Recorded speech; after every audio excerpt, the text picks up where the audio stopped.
Chapter 11. The Miracle. Charlie entered the shop and laid the damp 50p on the counter.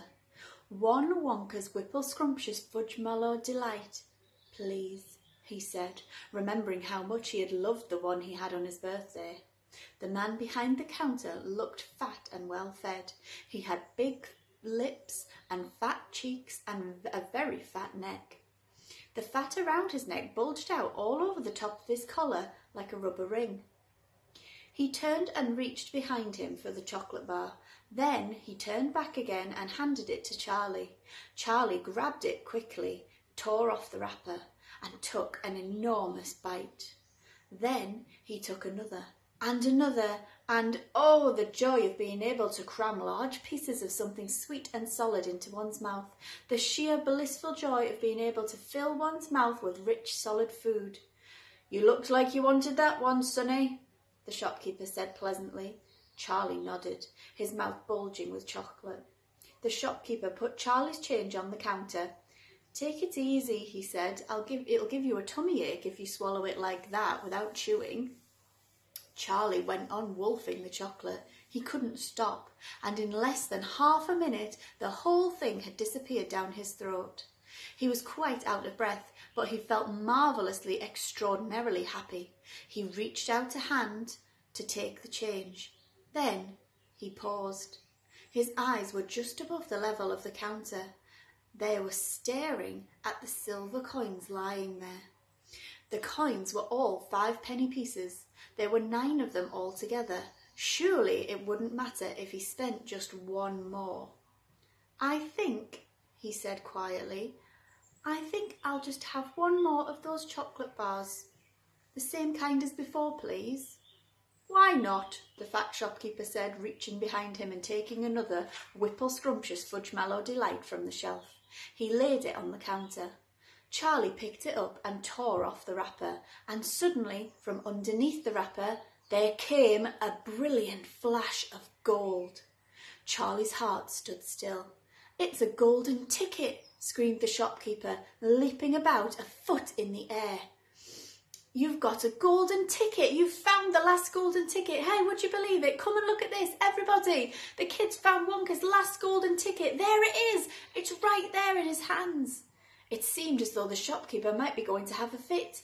"In my shop too!" he yelled. "He found it right there, in my own little shop. Somebody call the newspapers quick and let them know. Watch out now, sonny. Don't tear it as you unwrap it. That thing's precious." In a few seconds there was a crowd of about 20 people clustering around Charlie, and many more were pushing their way in from the street. Everybody wanted to get a look at the golden ticket and at the lucky finder. "Where is it?" somebody shouted. "Hold it up so all of us can see." "There it is there!" someone else shouted. "He's holding it in his hands. I can see the gold shining." "How did he manage to find it, I'd like to know?" a large boy shouted angrily. 20 bars a day I've been buying for weeks and weeks and weeks."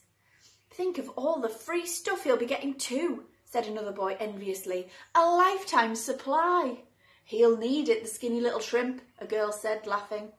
Charlie hadn't moved. He hadn't even unwrapped the golden ticket from around the chocolate. He was standing very still, holding it tightly with both hands, while the crowd pushed and shouted all around him. He felt quite dizzy. There was a peculiar floating sensation coming over him, as though he were floating up in the air like a balloon.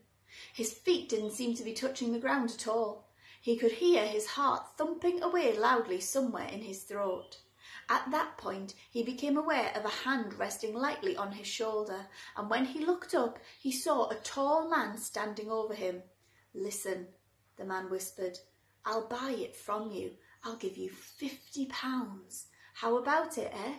And I'll give you a new bicycle as well, okay?" "Are you crazy?" shouted a woman who was standing equally close. "Well, I'd give him £200 for that ticket. You want to sell that ticket for £200, young man?" "That's quite enough of that," the fat shopkeeper shouted, pushing his way through the crowd and taking Charlie firmly by the arm. "Leave the kid alone, will you? Make way there, let him out." And to Charlie, as he led him to the door, he whispered, "Don't you let anybody have it." Take it straight home quickly before you lose it. Run all the way and don't stop until you get there. Understand? Charlie nodded. You know something? The fat shopkeeper said, pausing a moment and smiling at Charlie.